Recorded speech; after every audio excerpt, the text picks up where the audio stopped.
This is a tutorial on how to make angel gowns. Your finished gown, based on this tutorial, will look something like this. Begin by cutting out your provided angel gown pattern pieces. You need to cut out pieces for both the lining and the gown itself.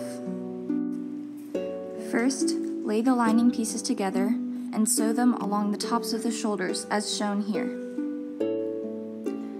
Decals for the front of the dress can be added in this step. We have here an example of a decal that can be added to the front of the dress. It consists of 2 ribbons layered on top of each other. When placed on the front of the dress, it'll look something like this. You can also add one of these ribbon bows, which when added to the front of the dress will look like this. An alternative design for the male gowns is a vest. To make the vest, cut out the pattern pieces, then sew along the lines shown here. Secondly, turn the vest inside out and sew it onto the gown. Afterwards, buttons can be added. A nice design for the female gowns are these lace decals. Before putting them on the dress, add a cloth background, typically a color, sew it onto the back, trim it to size, and then once the background is in place, they are ready to be put on the gowns. It should look something like this. Now that we have the lining and the front of the gown prepared, we need to prepare the back of the gown. Pin 2 ribbons in place, then sew them on. Now that we have the front and the back of the dress, the shoulders need to be sewn just as the lining was. Be sure to backstitch at the beginning of your sewing and at the end of the sewing to lock the stitches in place so that it doesn't fray. Also, be sure to cut off any loose threads at the end to make sure that they don't get stuck in the project later on.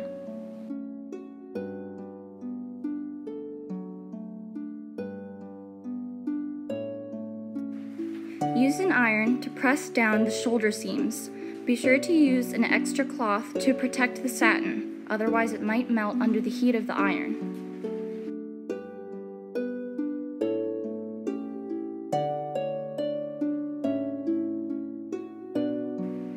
The shoulder seams of the lining also need to be pressed down with the iron. Make sure you're still using a protective fabric when ironing down the seams. Lay the lining and the exterior of the gown on top of each other, right sides together. Then, sew a small piece on the edge of the gown where the 2 back sides will come together, as shown here in the video. After you leave a small gap for turning later, continue sewing along the gown, shown in the video, where the 2 sides will come together. You will also sew around the neck piece and down the other side of the gown.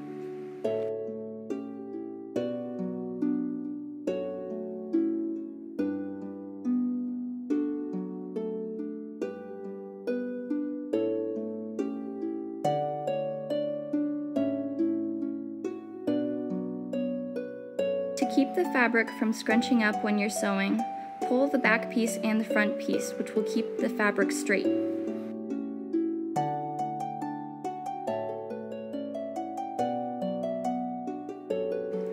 Because we're working on such a small scale, we need to be sure that any extra fabric is taken care of so that it doesn't bunch up when we turn the fabric later. Cut along the neckline, as shown here, and also cut away any large corners. The cuts along the neckline should be perpendicular to the line we sewed earlier. Now we're going to pin the front and the lining of the dress again in preparation for the next step. Pin the 2 pieces together at the shoulders. Be sure to tuck the ribbon ties inside the dress as well so that they don't get caught in the sewing later.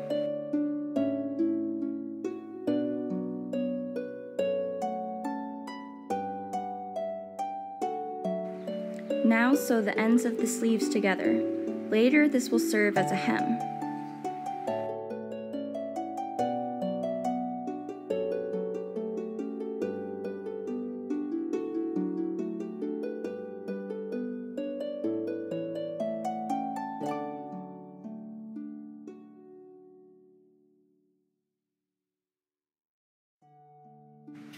Make sure you're continuing to cut off any excess thread as they come up throughout the project.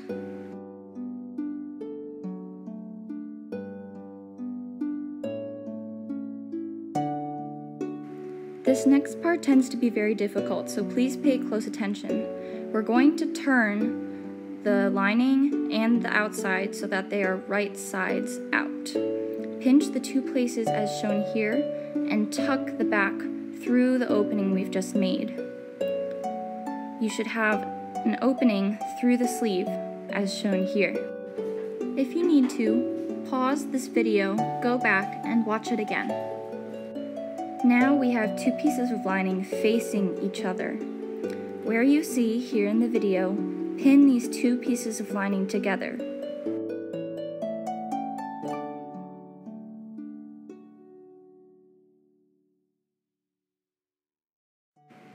We're going to be sewing around this loop we've created as well, so insert a pin here.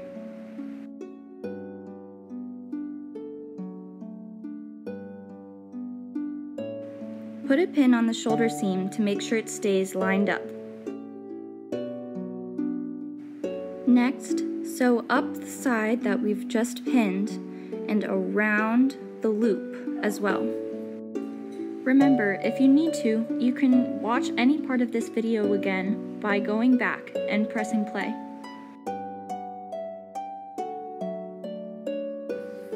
It requires a bit of maneuvering to get the sewing machine to sew around the loop.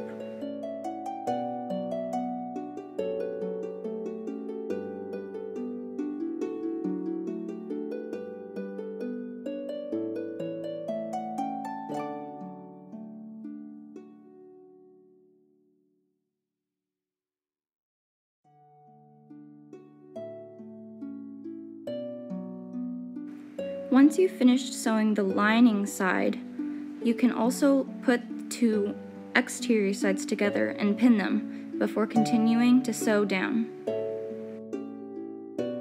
Be sure to line up the corners before sewing the edge of the gown.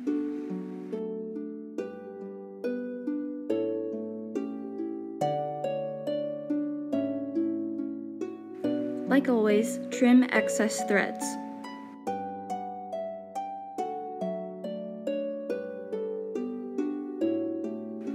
Once you've finished sewing, you should see that you've created a U shape around this part of the dress.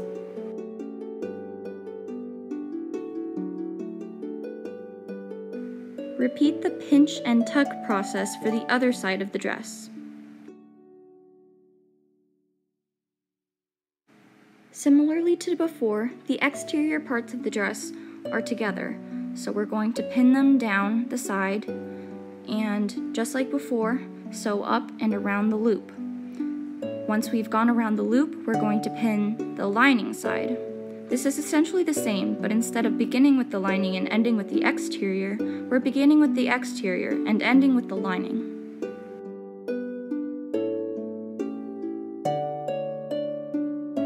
Remember our previous tip that by pulling the back and the front of this fabric at the same time, you can prevent scrunching up.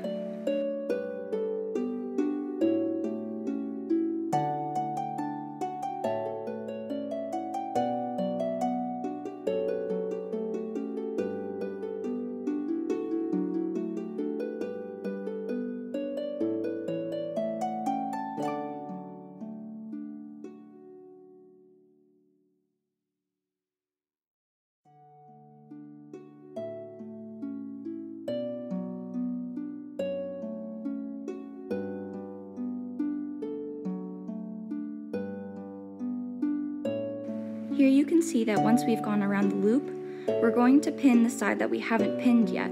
This can't be done before, otherwise you won't be able to sew around the loop. It has to be done after the loop so that the fabric stays flexible.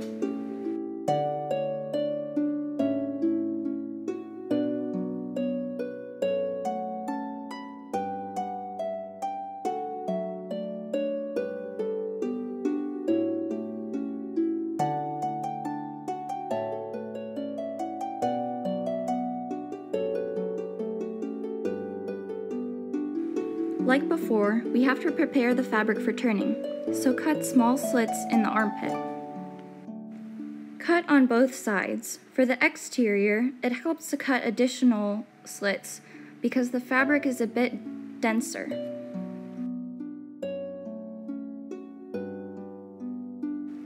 Now, fold the parts that we have inward, outward. You can see now that everything is splayed out.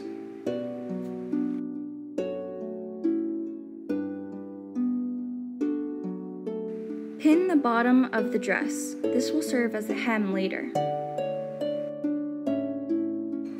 Make sure that the seams from before are lined up exactly. This is very important for when we turn it right side out again.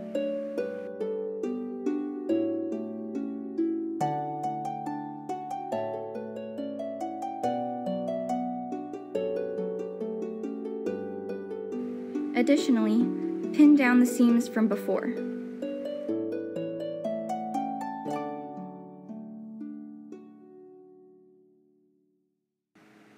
Now, sew along the entire edge.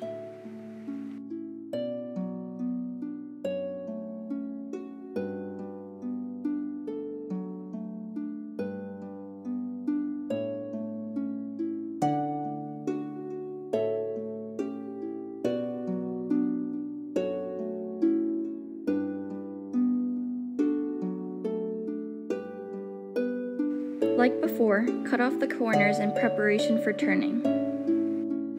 Now, using the slit we made before when we didn't sew the entire side, you can turn the entire gown right side out.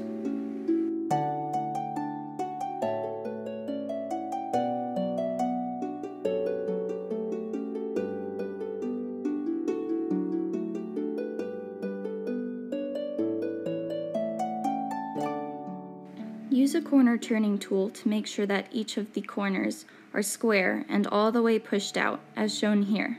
If you don't have a formal tool, the edge of a pen or a pencil may work, as long as you're sure not to get any marks on the dress. If you have one, you can also try using a chopstick.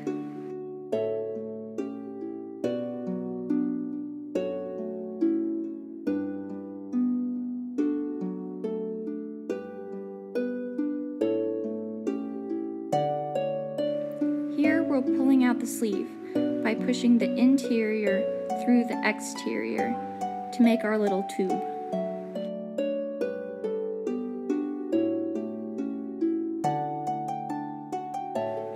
Use a tool to make sure that there's a hole through the entire sleeve.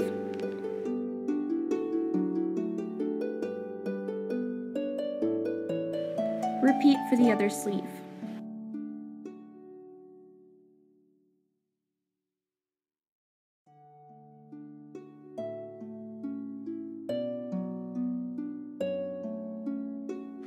Our project is finally starting to resemble a gown.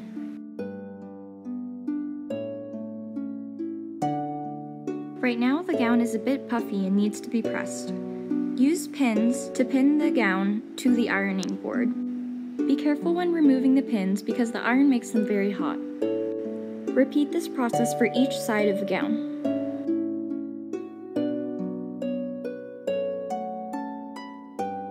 On this side of the gown, we have our opening.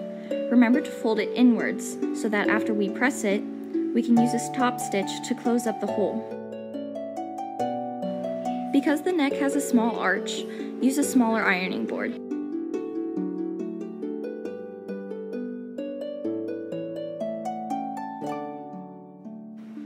Lastly, press the sides of the dress so that the back is folded and the dress isn't splayed out like it was before.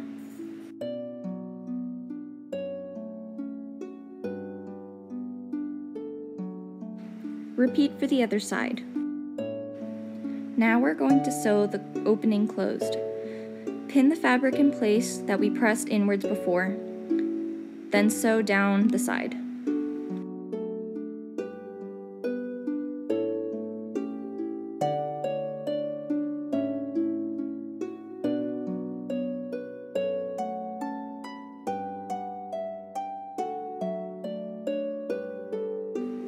At this point, you can choose to add on the bow using fabric glue.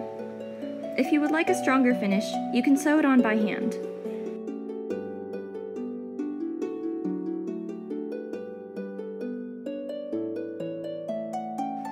And with that, your angel gown is finished. If you need to, go back in the video and re-watch any parts. Film taken and edited by Cassandra and Miranda Sunidad. Check description for links to patterns.